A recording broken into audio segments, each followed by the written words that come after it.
As I am sitting here reading about the news on the internet, I begin to think to myself about the many problems our world has to face every single day. Polar bears, not floating crabs, shitty FPS. It's obvious what has to be done, my friends. A war must be started between the polar bears and not floating crabs as a diversion. While they are fighting, I will create the dankest of FPS videos, in turn spreading peace and happiness across the lands. We don't have much time, let's get started.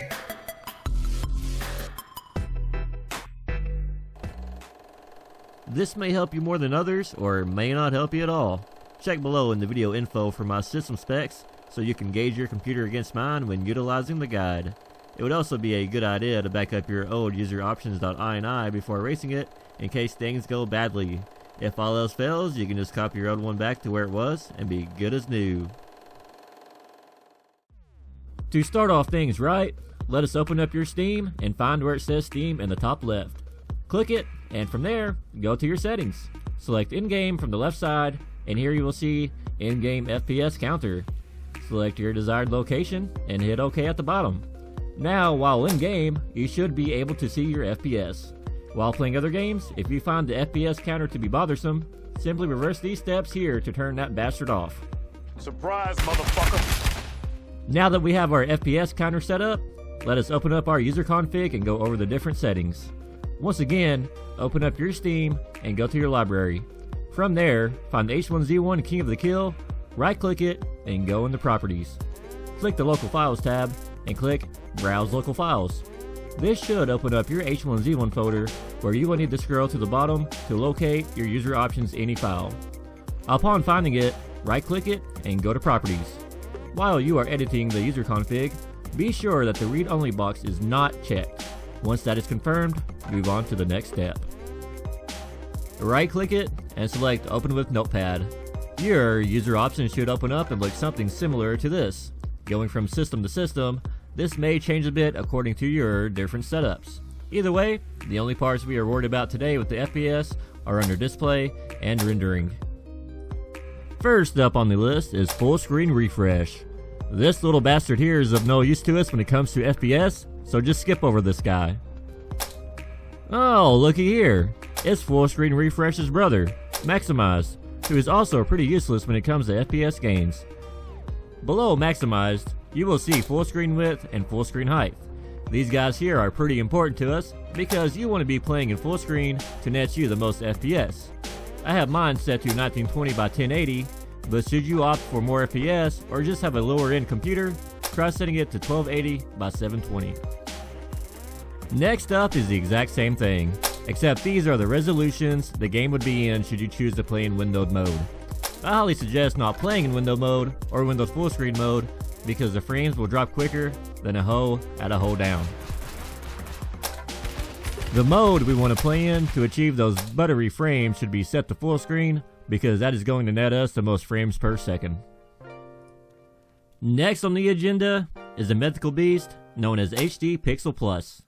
I say mythical simply because this is one of the settings that cannot be adjusted within the game directly. Basically, this determines how many pixels the game will render in a given moment. The higher it is, the better the quality, but less the FPS.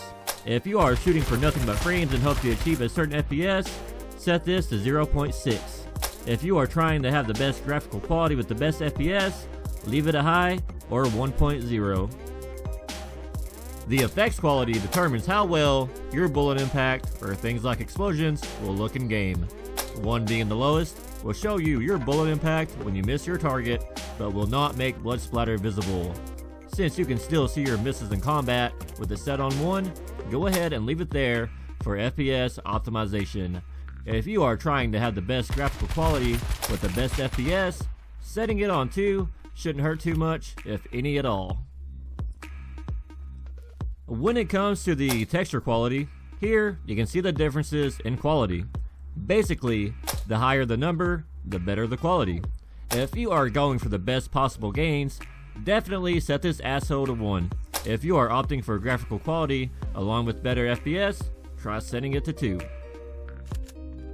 Now on to shadow quality. As we all know, with the newest H1Z1 update, we can no longer turn shadows off completely. So obviously for FPS, it is best to just set them to the lowest setting.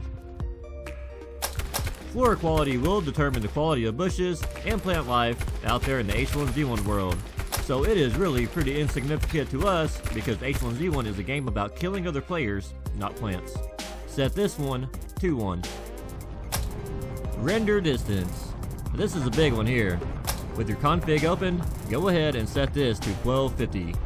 When parachuting down, your render distance should be set high enough to allow you to see all the areas around you in which to land.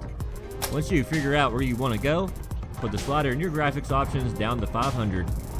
This will really help in the city-like areas where buildings and lots of cars are abundant. Because players and vehicles have their own hard-set render distance, don't be afraid of turning this all the way down because you think you won't see other players. Adjust it accordingly as you play the game. Gamma just messes with the brightness in-game. I turned mine up a little bit because my game felt very dark. Of course, this won't affect FPS at all, so set this accordingly in-game. Maximum FPS will determine how high your FPS can go before being capped. Since we are trying to milk every last frame out of our FPS, let's just set it to 250. Next up on the list is Use LOD. This setting here determines the level of detail when it comes to objects that are further away. For FPS reasons, we should probably just set this badass to 0. With smoothing on, all the edges in game will appear more crisp and sharp. It makes the game look better, but we aren't about better looking, we're after more FPS. Turn this sucker to 0. Next up the bat is the vertical FOV. This just determines where the camera behind your character rests. For maximum field of view, set this to 74. If you like the old school feel, set it to 70. AO is the ambient occlusion. For FPS, you will want to turn this off. When it's on, it will make light from the sun beam down through the trees, causing a heavenly effect. The model quality is a detail of yourself and other players. If you are going strictly for FPS, set this guy to 1, it being the lowest. If you are going for graphical quality as well, try setting this to 3, as testing showed on my end that it barely made a FPS difference at all. Experiment for yourself and see what works with your particular setup. Fog shadows enable affects things like the gas, smoke grenades, gas grenades, and so on. With the higher quality, it won't look as blocky, but will come at the cost of FPS, so let us go ahead and set this to 0. Lighting quality should always be set to 0. Not only will this maybe net a few extra frames, it will make the game brighter, making weapons, armor, and other players easier to spot. The particle LOD setting will determine how far away and detailed tiny objects such as campfire embers or bullet casings are. However, to please the appetite for the FPS gods, it must be set to 0, off for FPS. Overall quality is just a collection of preset user options players can choose through the in-game options. Since we are editing our very own user configs, this should be set to -1. Speed Tree LOD is the level of detail of trees found within the H1Z1 world. For FPS, obviously, we want this set to 0. Interior lighting should be off to conserve FPS, so set it to 0. Basically, it just makes the lighting a bit more fancier on the higher settings. This can also make the lighting inside of houses and buildings appear very dark. Motion blur will make objects appear blurry if they are moving fast. Kind of useless, so let's turn that off for FPS gains. Now that we have our user config all set up to how we want our settings, let's go back to our user options config in the H1Z1 folder, right click it, go to its properties, and check that read-only box. This will make sure that our custom config doesn't get reset back to the default settings. If you choose to download one of the custom configs I've included through the video info, simply navigate to your H1Z1 folder and overwrite your user options with the new one you downloaded. Once you have the new one all happy and moved into his new home, set him to read only to keep him there and content. If that still doesn't net you the frames you want, there are a few other things you can try as well. Simply by bringing up your task manager, you can navigate to the current processes your computer is running. Right click H1Z1, select priority, and move it to high. Whatever you do here, do not set it to real time. Doing so may cause Windows to crash when your computer decides to prioritize H1Z1 over your operating system. If that happens, GG. Disabling Windows Aero has been known to do wonders as well. Turning this off may free up precious computer resources, thus netting you more FPS in H1Z1. To turn it off, simply Google a tutorial for your operating system. It is really easy to do and should take only a matter of seconds, but varies from OS to OS. There are a few launch options you could try as well, in which case I will be releasing a different video to explain how that works and the different options. Other than that, make sure your computer drivers are up to date, defragment your hard drive, run malware and virus scans to guarantee you don't have any lurking viruses on your computer, and of course, even try rebooting if you haven't.